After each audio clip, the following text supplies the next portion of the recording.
Olá, internauta da Jovem Pan Online, boa tarde a você. Bem-vindo ao nosso espaço online desta segunda-feira, hoje dia 8 de abril, Dia Mundial da Luta contra o Câncer. Nós vamos falar sobre isso hoje com o Dr. Marcelo Cruz, que é oncologista clínico, médico titular do Centro Avançado de Oncologia do Hospital São José, da Beneficência Portuguesa de São Paulo. Muito obrigada pela visita do senhor. Uma ótima tarde, doutor. Boa tarde, Patrícia. O prazer é todo meu. A gente tem muita coisa para comemorar nessa data? Olha, sim e não, né? Hoje é esse dia importante de combate ao câncer, mas todo dia tem que ser lembrado como um dia de combate ao câncer. Porque a gente sabe que, infelizmente, em alguns tipos de tumor, a incidência está crescendo, as mortes continuam, e felizmente, por outro lado, alguns tipos de tumor, a incidência no país está caindo, as pessoas estão se conscientizando, e, por consequência, a mortalidade e o sofrimento por alguns tipos de câncer está caindo. Prevenção. Em relação à prevenção, os brasileiros estão cuidando mais desse aspecto? Bem lembrado. Com relação ao... De novo, a gente tem que lembrar que câncer não é uma doença só. São centenas de doenças. Então, se a gente for falar, por exemplo, em câncer de mama, felizmente as mulheres estão se cuidando mais. Todos esses incentivos, essas campanhas de conscientização ajudam as mulheres a se lembrarem, a procurarem os médicos, a fazer a mamografia, a fazer o autoexame, isso ajuda.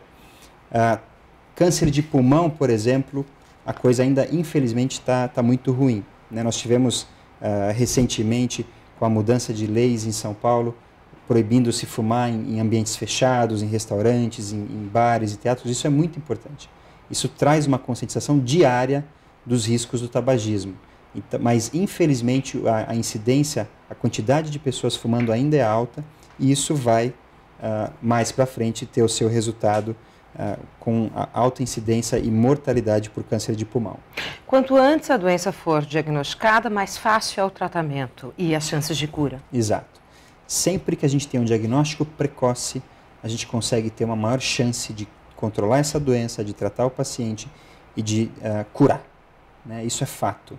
A questão é que nem todo câncer consegue ser diagnosticado precocemente. E mais um exemplo do câncer de pulmão. O pulmão é um órgão interno, né?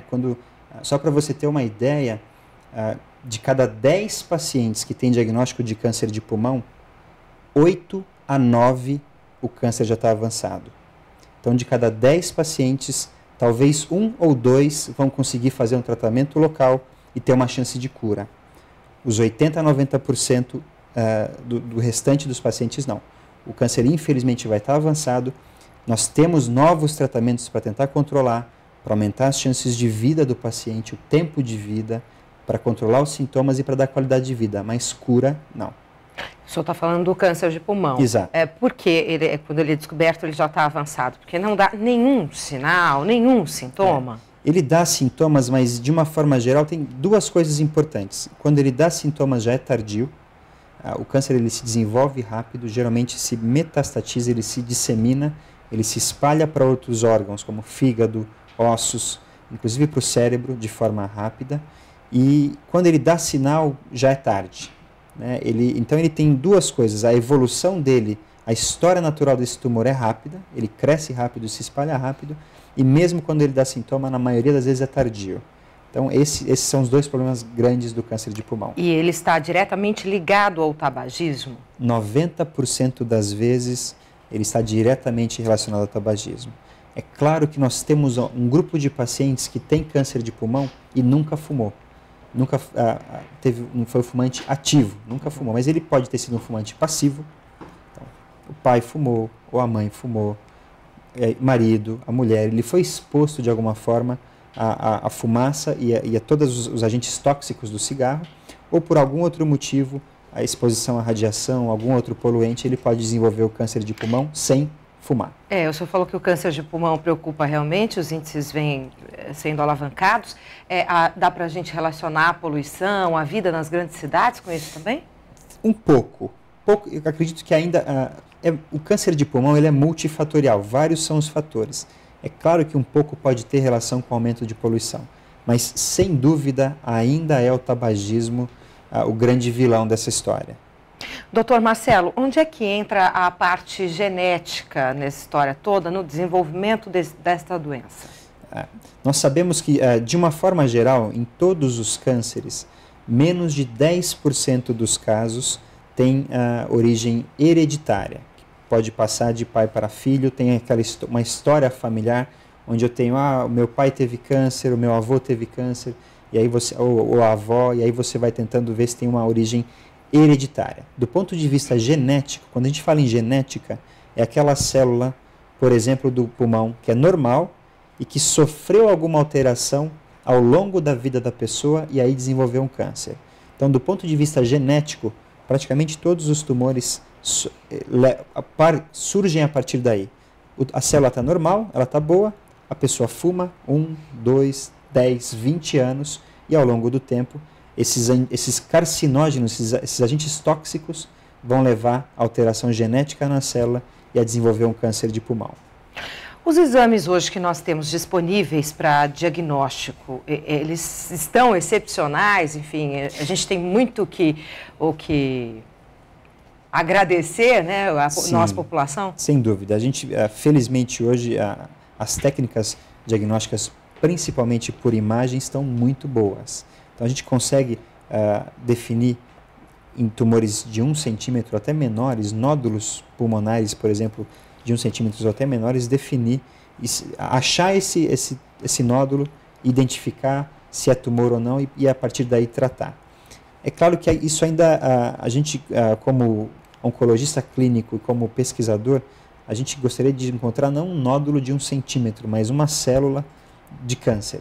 Só para você ter uma ideia, quando a gente encontra um nódulo de 1 centímetro de câncer, ele já tem milhões de células de câncer que formaram esse nódulo. Então, a gente precisa evoluir muito ainda para esse diagnóstico mais precoce. Por isso que fica aquela dúvida, aquela polêmica em relação, por exemplo, ao autoexame, tanto de tireoide quanto de mama. Será que vale a pena ou não? Quando a mulher já notou aquele nódulo, já está grande demais. Exato. Qual é a opinião do senhor em relação a isso? Eu acredito que vale a pena. O autoexame ele vale a pena, mesmo em câncer de mama, por exemplo, que tem essa questão que você colocou bem, será que vale a pena fazer mamografia, fazer o autoexame? A gente tem que lembrar que câncer de mama também não é uma doença só. Existem vários subtipos de câncer de mama. Existem tumores em 80% das vezes de mama que tem uma evolução, claro, que pode ser agressiva, mas menos agressiva do que os outros 20% de câncer de mama. Então, o autoexame ainda é importante, deve ser estimulado e uma vez encontrado um nódulo, deve-se procurar um especialista. Hoje, meninos e meninas são vacinados contra o HPV para evitar câncer de colo de útero, agora uma recente pesquisa, o câncer anal, enfim. O senhor acha que essa campanha deveria ser ampliada ainda mais para o Brasil todo, aumentar aí a faixa etária, inclusive? Esse ponto é fundamental. Então a gente começou, você perguntou sobre prevenção, né? E a vacina do HPV, ela está diretamente relacionada à prevenção do câncer de colo de útero, como você falou também, de canal anal, e atualmente alguma tendência, ainda não tem nenhum estudo que mostre isso com uma evidência forte, mas que pode ajudar até em tumores de cabeça e pescoço. E eu acredito sim que a vacina da HPV, que foi primeiro aprovada para as meninas e agora já está mostrando benefício para os meninos, ela tem uma chance grande de, nas próximas gerações, diminuir bastante o risco de desenvolver esse tumor de colo de útero, que ele é extremamente, ele traz complicações para as pacientes, para as mulheres, extremos no país, principalmente na região norte e nordeste do país. Então, eu acredito que essa vacina deve ser realmente discutida a nível governamental, com profissionais de saúde, para que seja realmente avaliado o custo-benefício e estender o uso para outras populações no país. Nós estamos conversando hoje com o Dr. Marcelo Cruz, ele é oncologista clínico, médico titular do Centro Avançado de Oncologia do Hospital São José, da Beneficência Portuguesa aqui de São Paulo. Se você quiser participar do programa, mande para cá perguntas, comentários. Estamos nas redes sociais, pelo Facebook, a nossa página Jovem Pan Online, no Twitter, @portal Jovem Pan, ou você escreve uma mensagem por e-mail, espaço@jovempan.com.br. Daqui a pouco tem mais um bloco para você. Até já.